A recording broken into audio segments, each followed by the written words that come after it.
Hi, I wanted to share with you something kind of cool I discovered that would be good for quizzing students or for students using it to conduct a survey for like a research paper.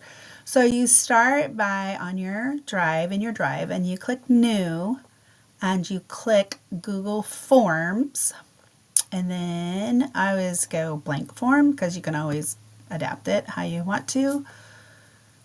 And something I discovered because it's new, wait till it's done loading. Okay, it's still loading. My internet is slow today.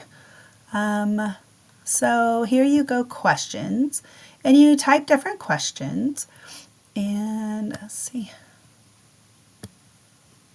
Okay, there we go. I was looking for this because it's new to me. So you type in your questions here, and here's where you can see their responses. And I did one, so I can show you that in a minute. But when you go to responses, see how it says link to sheets. You want to click on link to sheets. And then it'll collect your data for you and put it in a spreadsheet. So let me just show you how to put some questions in. It's really kind of cool because you can ask your question and you have options. You can put in multiple choice. That's what this is set up for. You can see there. You can also have them check a box. You can have them do short answer or actually write a paragraph. It's really cool. But if you're doing a survey, of course you want to do multiple choice. And so you would type in your question here. So let's do just something. What is your favorite candy bar?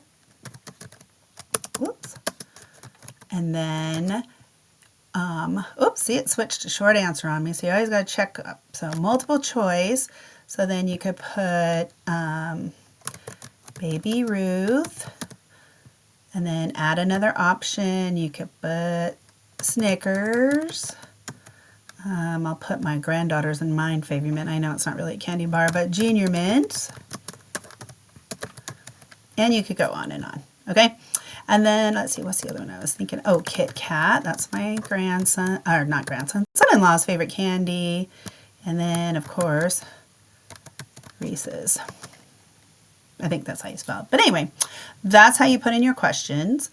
And then I always title my form. So I'm just going to, put favorite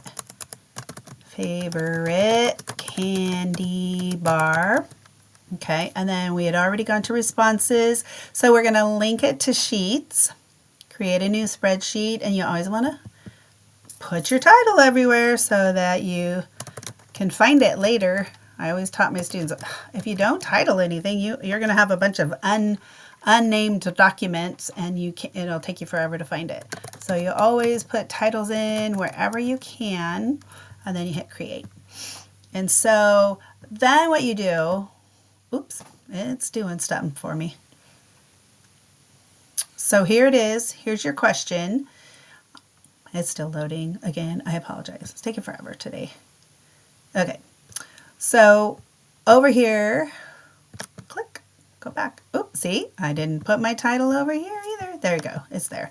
So then you have to publish it. And so if you're a teacher, you can publish it to Google Classroom.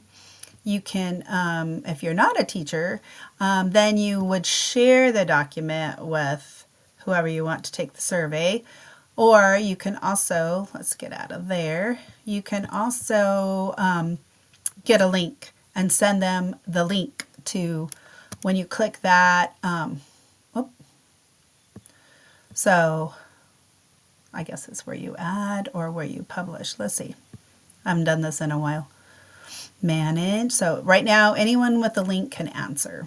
Okay, so I'm going to dismiss that for now, and I'm going to show you what I did. So I did a practice one with my daughters and my granddaughter to see how it worked because I'd never used the link to the Google Sheets. And so I just asked them 2 questions and I emailed them the answers. So here's the questions, and then you can see that I got responses. And it shows you when they answered, who answered, what they chose. It's kind of nice. You get a pie chart. But you also, over here in the practice survey, if I can click it, there it is. There's who responded, when they responded, and how they answered each of my questions.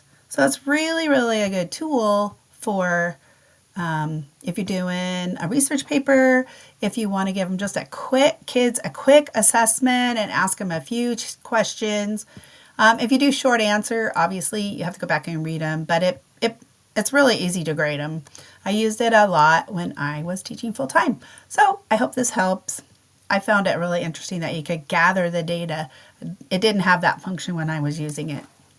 So have a good day, and I'll see you next time.